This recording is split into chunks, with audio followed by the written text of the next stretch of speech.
Pressure on Tracy to do Phil. She has to have a spare or strike here to keep pace. She needs a strike to stay ahead in the match. Stay ahead, right? She got it. That's a great ball she just threw. Good match here.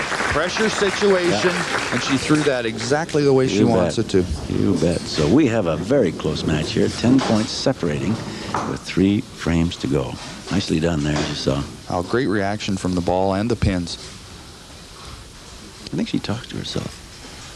Well, she's just reminding herself of all the things she does well. She's very methodical. Lines up. She's on it again. Oh, that was a bad break. Just blew by the corner. That was a little bit thick. Hi, I'm Tracy Anza. I have been a 5-pin bowler for most of my life. As a classroom teacher in an elementary school, I have been able to use my experience to introduce the sport of 5-pin bowling to my students.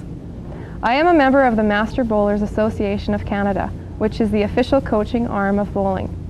Master bowlers have taken a number of courses on how to teach the game. The purpose of this video is to provide you with a tool that will allow you to teach your students the basics of 5-pin bowling, even if you do not have the background in the sport. As you might expect from a sport invented in Canada, 5-pin bowling is an ideal vehicle for participation and personal achievement. It is gender neutral, as males and females can play the sport with equal skill. It also has an easy-to-understand handicapping system to provide a level playing field between participants of differing skill levels.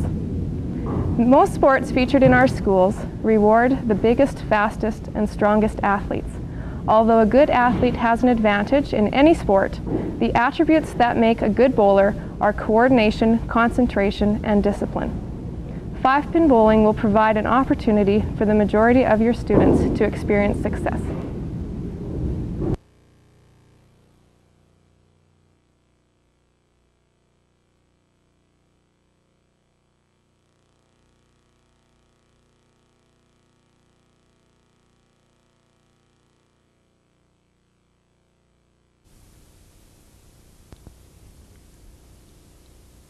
This is the Toronto Bowling Club, where the elite of Toronto society would meet to play 10-pin bowling.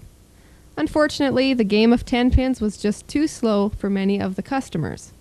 They asked the proprietor if there was anything he could do. In 1909, Tommy Ryan, the proprietor of the club, took a 10-pin to his father's shop and had it whittled down in size so that it stood a little over 1 foot tall. The 10-pin game also used bowling balls that weighed up to 16 pounds. Mr. Ryan chose bowling balls which were about 3.5 pounds and only 5 inches in diameter, creating a game that featured accuracy instead of power. The pins were set by hand. The yellow circle indicates a foot pedal that would be pressed to raise spikes for the pins to be placed on them. It was much faster setting 5 pins than 10. Soon bowling centers opened all around Eastern Canada, featuring Tommy Ryan's new game. Marion Dibble's husband had a 5-pin bowling center. In 1921, she took his keys without his knowledge and let her friends in to bowl, forming the first women's league. The sport grew with big new bowling centers being built all over the nation. It wasn't until the 1950s that the best of Eastern Canada would play the best of Western Canada to determine the Canadian champions. By that time, the game was well on its way to becoming one of Canada's favorite sports. Tommy Ryan had succeeded in turning the game of American 10 pins into Canadian 5 pins.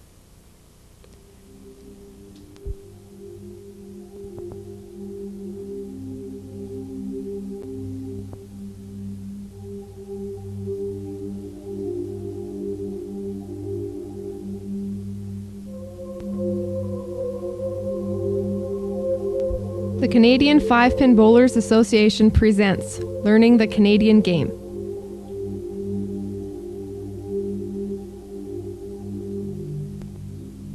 A lot has changed since the world was recorded in black and white. Today a group might bowl to music playing from state-of-the-art speakers, while flashing lights cut through fog and everything is lit by black lights. But perhaps only the style has changed. After all, there was a piano in Tommy Ryan's Toronto Bowling Club. Today, 1.5 million Canadians choose bowling as a major form of recreation each year. They get together to socialize. Leagues appeal to people who want to bowl with friends while making new ones. And of course, the aspect of sport that appeals to many is the chance to compete. Most people like a challenge. They may want to excel, to be the best, or they may just want to find out what is their best. 45,000 youth bowlers play in leagues.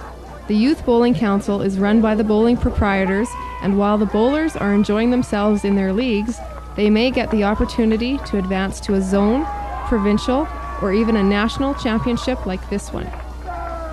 Five-pin bowling is a recreation and a social activity, but it is also a sport.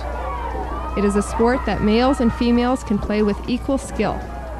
The best of the youth bowlers throw a ball as well as the best adults. It is easy to learn, but difficult to master, making it a game that can be played throughout a lifetime. People bowl because it's fun and it's a challenge. There is just something enjoyable about knocking down 5 pins with one ball. It is a game where the least skilled player and the best player on a team both get to play the same amount. 10 frames a game, each game, all the time. 5-pin bowling is both an individual and a team sport. There are many reasons to bowl. Some people enjoy the personal satisfaction of playing their best. Some enjoy being recognized for doing something well. Each sport rewards a certain type of athletic ability. Weightlifting rewards strength. Football rewards strength and speed, but it especially rewards size. Tennis rewards agility and endurance. 5-pin bowling is a sport that rewards concentration and coordination. Size, speed, and strength do not matter. What matters is the bowler's ability to repeat the same style the same way on every ball. It is this ability that is the trademark of good bowlers. It's been this way for champions of the past and of today.